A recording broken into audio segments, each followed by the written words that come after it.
आखिर किस योद्धा ने चलाए थे भगवान श्री कृष्ण के ऊपर 12 घातक तीर?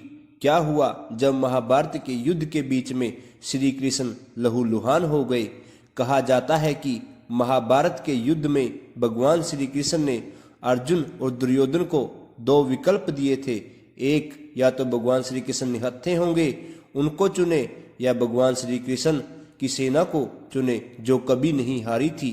दुर्योधन ने भगवान श्री कृष्ण की सेना को चुना और अर्जुन ने स्वयं भगवान श्री कृष्ण को। अब ऐसे में सवाल उठता है कि भगवान श्री कृष्ण तो निहत्थे लड़ने वाले थे, तो आखिर वह कौन योद्धा था जिसने भगवान श्री कृष्ण पर 12 तीर चलाए थे? आइए आपको बता देते हैं कि वह कौन थे। वह और कोई नहीं, सूर्यपुत्र कर्ण थे।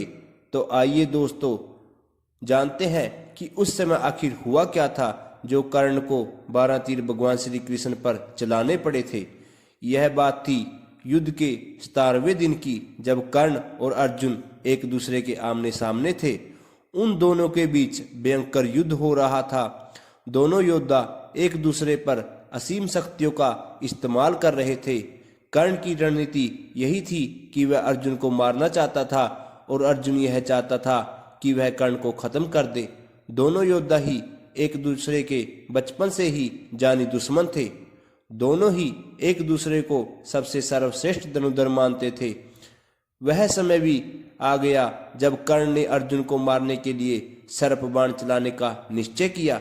इस बाण को कर्ण ने अर्जुन के ऊपर इस्तेमाल करने के लिए बहुत समय से रखा हुआ था। वास्तव में यह बाण पाताल लोक में अश्वसेन नाम का एक नाग था जो अर्जुन का परम शत्रु था। उसकी शत्रुता का कारण था कि खांडव वन में अर्जुन ने उसके पूरे घर को उजाड़ दिया था और जो सर्प खांडव वन में रह रहे थे उनको वहां से हटा दिया था। अश्वसेन तभी से अर्जुन को मारने के लिए मौके की तलाश में था। महाभारत के युद्ध में आपने देखा होगा कि कर्ण ने अर्जुन को मारने के लिए तक्षक नाग बाण चलाया था।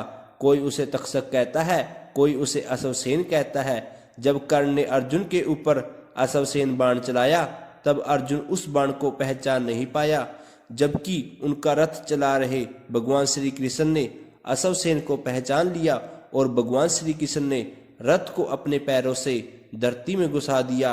रथ का पहिया जमीन में धंस गया, घोड़ा बैठ गया और तीर अर्जुन के गले की बजाय उसके मुकुट को छूकर धरती पर जा गिरा।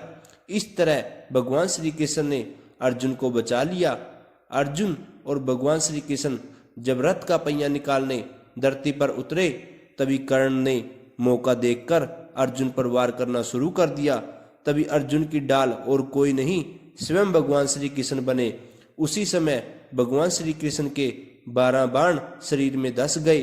तब भगवान श्री कृष्ण ने अर्जुन के लिए उन बाणों को अपने शरीर पर सह लिया। फिर भगवान श्री कृष्ण ने अर्जुन को अश्वसेन के बारे में बताया। फिर अर्जुन ने अपने 6 बाणों से अश्वसेन के टुकड़े टुकड़े कर दिए। इस तरह भगवान श्री कृष्ण ने अपने ऊपर पीड़ा सहकर अपने प्रिय मित्र अर्जुन की रक्षा की। दोस्तों, अगर आपको यह जानकारी अच्छी लगी हो तो हमारे चैनल को सब्सक्राइब और वीडियो को लाइक करना ना भूलें।